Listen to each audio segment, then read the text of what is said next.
Hi, I'm Kerry Grinkmeyer. I'm the host of Best of Us Investors. Today is May the 3rd. Happens to be my older brother's birthday. Spent the weekend with him. I opened up my YouTube channel, not my channel, but my home page. And like you, I see all the videos that YouTube thinks I want to see based upon what I watch on YouTube, and their algorithm figures it out. And I'm looking at it over there, and all the videos have one common word in them, and that is recession. One says, recession, this could be the end. And then I see a picture of Kevin, and Kevin's he's behind a whole bunch of arrows going down behind his face, and it's all doom and gloom. And I think is that what a recession is all about? Is that it's the end of everything? No, it's just a reset. It's a reaction to an overexuberance that occurred in the past. And so it's a correction. It's the pendulum. It went one way and now it's coming back the other way. Well, does that mean that's the end of the earth? No. It just means that we're resetting because we overreacted in the past. And what do I mean by overreacted in the past? Well, there was a lot of nonsense that went on in the stock market through 2020 and even into 2021. And what was that nonsense? Well, it all started from a virus and then a reaction to that virus, and our government pumped $9 trillion into the economy. What does that represent? It represents a 40% increase in the amount of money that we as citizens, as businesses, as corporations, as governments had to spend to keep things going. Well, money is like rain. It ends up somewhere. It goes through and gets to somebody who needs daycare for their children and spends it, who needs food on the table and spends it, needs a roof and spends it. But eventually it ends up in somebody's pocket who doesn't need it. So what do they do with it? They go buy a third home. They go invest in Amazon stock. They go and invest in AMC. They invest in GameStop. And they invest in Neo, and they invest in things that don't have a potential to make a profit anytime soon. And then they invest in things that do have a potential to make a profit, like Amazon, Google, Apple, Microsoft, NVIDIA, Tesla. We have seen them all reach new highs. Some of it as a result of an influx of funny money, okay? Well, somewhere that all has to be reconciled. We're going through the reconciliation. It's called inflation. If there's more money, more demand than there is supply, prices go up. If there's less supply, Russian gasoline and natural gas, and then there is to meet the demand, prices go up. So that's to be expected. It's not the end of the world, Kevin. It's just it's a natural reaction. For every action, there is a reaction. We are in the reaction. So with that being said, I want to share with you my views of not how do you, as someone else said, how do you not lose money in a recession? You're going to lose money in a recession. What the question is, how do you make money as a result of the recession? Recognizing it for what it is, it's investing in the opportunity, avoiding the pitfalls, and then making a profit off of it. That's what I want to talk about in this video. So stick with me. Best of Us Investors presents Kerry Grinkmeyer.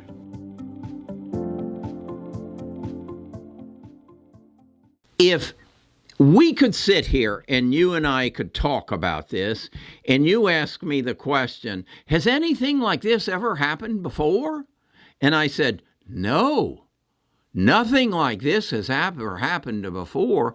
Then we don't have a clue as to what's going to happen next, do we? No, because nothing like this has happened before. But it has. It's happened at least 3 times since 2020. So let's go to my Trading Views map, our chart, and see what happened the last couple times it's happened, and see if there's anything we can learn from it, and then maybe learn how we might be able to profit off of this recession. This could be the end.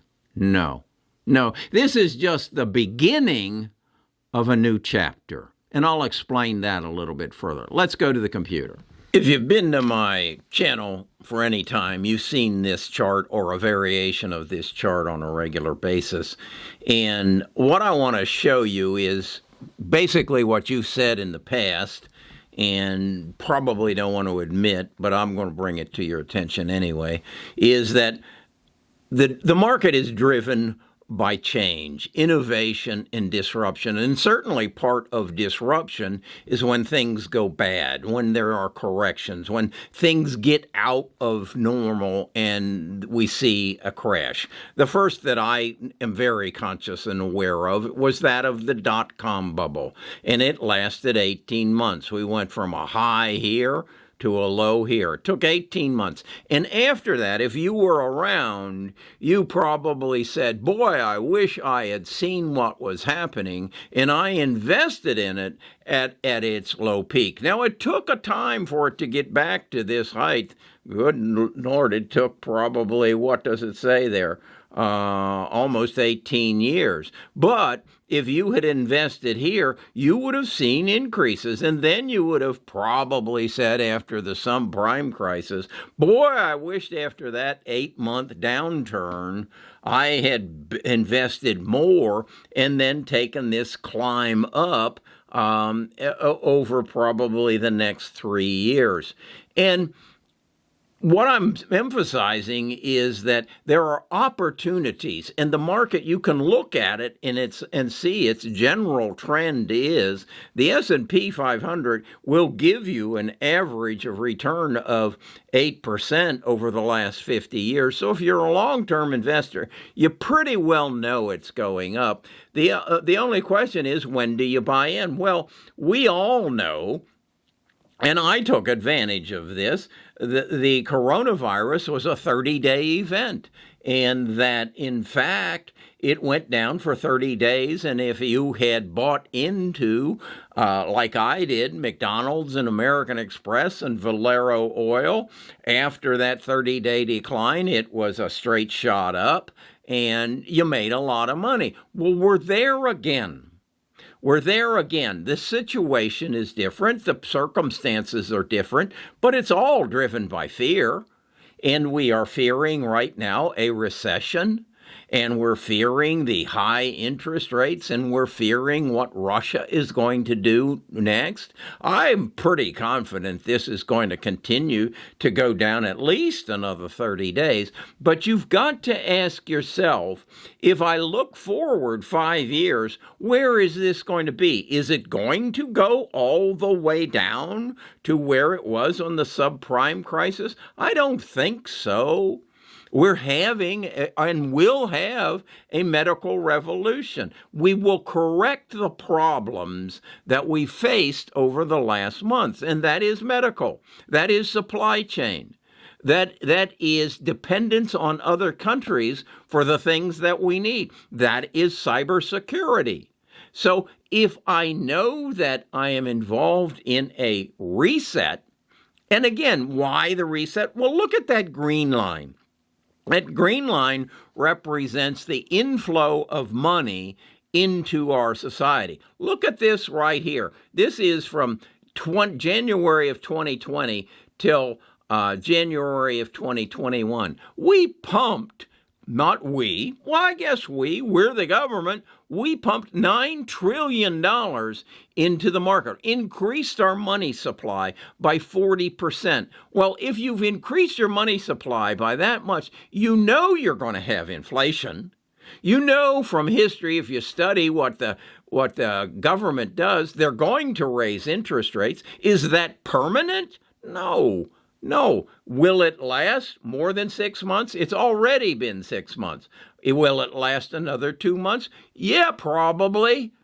But what are you going to say to yourself after that 6, 8, 10-month downturn? Boy, I wish I had invested in Apple, Google, Amazon, Microsoft, Nvidia, Tesla when they pulled back. Boy, I wish I had recognized the medical revolution, the 3D revolution, the cybersecurity, the fintech, all these things. You're going to say, boy, I wish I'd bought in when the prices were low. Are we at the bottom? I don't know, but we're certainly lower than we were 6 months ago. Will we surpass this peak that we hit 6 months ago? Yeah, we've done it before and before and before. The only problem you have is if you need that money next week or tomorrow.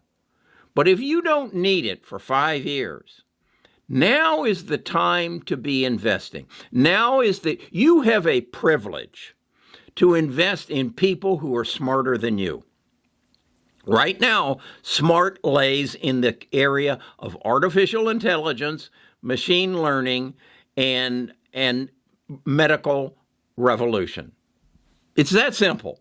That's the change that is going to equal the digital revolution of the past 20 years. That's where the change is going to be, because that's where the opportunity lies. That's where artificial intelligence and machine learning is going to be able to have its greatest effect. I know electric vehicles are important to you, but rate that against your life, your child's lives, their fight with cancer, their fight with Alzheimer's. Lay an electric vehicle against that and tell me which you'll take. That's the answer to the question that everyone is asking. Where should I invest? Where the biggest difference in your life, my life, your grandchildren's lives will be made in the field of medicine. And now is your opportunity to invest. Okay? Let's talk a little bit more specific about where you should invest as far as what companies and what vehicles you should use. Okay, so we know it's happened before. We know we had a dot-com bubble, we had a subprime crisis, and we had a coronavirus. And now we've got a reaction, which we have decided to put a label on called recession. Well, what's going to happen? Well, we're going to correct the mistakes that we created. What are the mistakes that we created? Well, over a long history, we have engaged in what is called health care. We had a virus. We needed health care. But wait, it wasn't health care we needed. We didn't want to care for the people that had the coronavirus. We wanted to cure them. Well, what have we done in the past? Well, we had polio. So we developed a vaccine. How long did it take to create that vaccine, Carrie? As best as I remember, about 7 years. We didn't have 7 years this time. Happened in March of 20. We actually got it done and under control at some level in about 6 months. How did that happen? How did we bring the time from the recognition of the disease to a vaccine that would cure and hold back the disease? How did we bring that down to 6 months?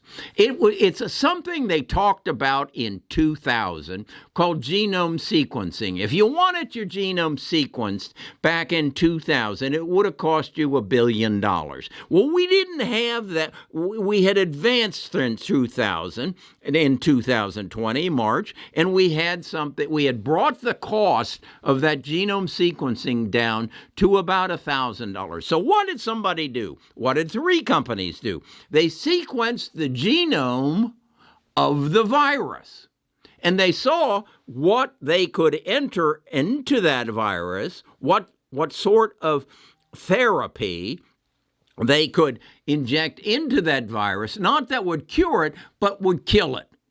Okay? That's what the virus is. And it was as a result of genome sequencing. Now, what did we learn from that? Well, it sped up the process of genome therapy and genome editing, something that has been worked on for quite some time, something that I've talked to you about, that you needed to read this book, The Codebreaker, about Jennifer Doudna and her work in CRISPR, and Emmanuel Carpentier's and Fred Chang's. That's where all this virus vaccine came from. Okay, so we know that. So as an investor, I say, aha, that is going to be the opportunity of the future.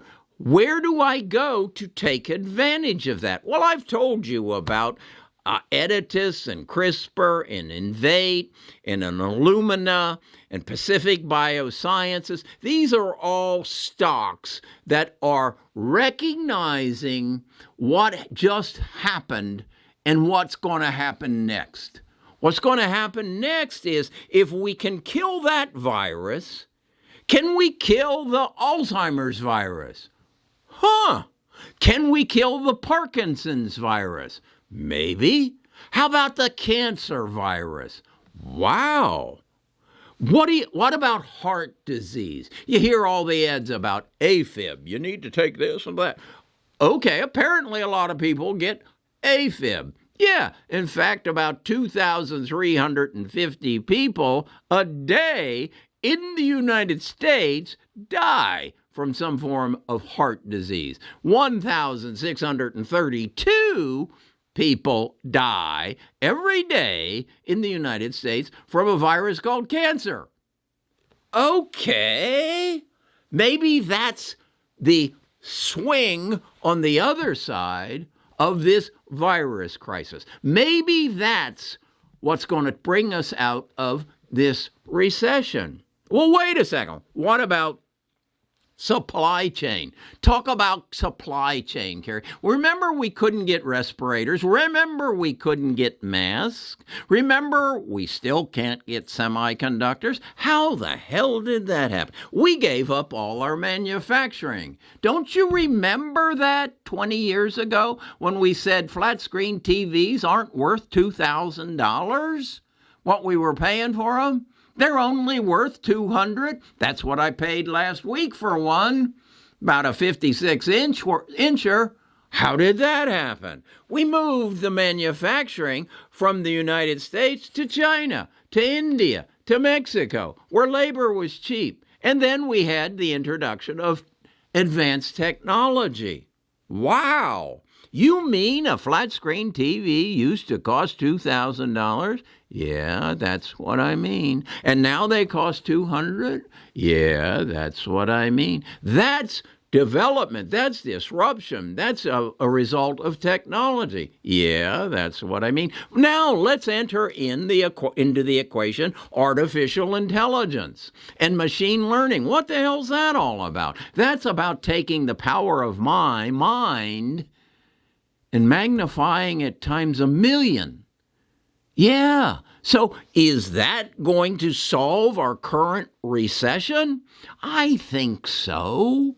I think that if we can become more efficient at doing something, that's going to create deflation, which will decrease inflation, which will then take the need to raise interest rates to a position to where we need to reduce interest rates. Could that be possible? Well, let's look again. No, we don't need to go back to that chart. We've seen that chart many, many times. And we know as a result of technology, we know as a result of innovation and disruption, our economy becomes more productive, more efficient, and those companies who give us that productivity and that efficiency increase in value. Okay? Now, there are some pitfalls here that you need to be recognizing, and I hope in the future I can help you see them, because I've just learned about some of them.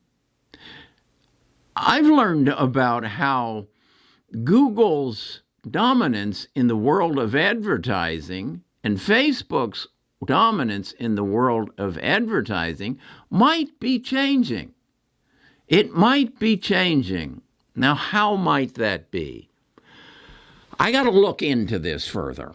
What I think is going to happen is you like pickup trucks. I don't. I would never own a pickup truck. I own a BMW and a Porsche. You can see I have a... So why are they advertising pickup trucks to me when I watch a football game or when I watch the evening news? Well, they probably won't be in the future. That's the change that big data is going to keep narrowing down. I got to thinking the other day, Nita and I like to go on cruises, and I get a email almost every day from Royal Caribbean telling me that the price is really good this week if you'll book your cruise. And I don't book the cruise because it really isn't speaking to what I need. What I'd really like to see is, what's the new restaurant on the ship? What's the new things that they're feeding? Do they know that when Nita and I come on the cruise ships that in fact we upgrade to the better restaurant? They know that. But why aren't they advertising to me about that? Literally, they haven't discovered big data. I mean that. They haven't. The cruise lines have not discovered big data. That's an opportunity. If you start thinking like that, if you start thinking, what's going to happen to the trucking industry as a result of autonomous automobiles?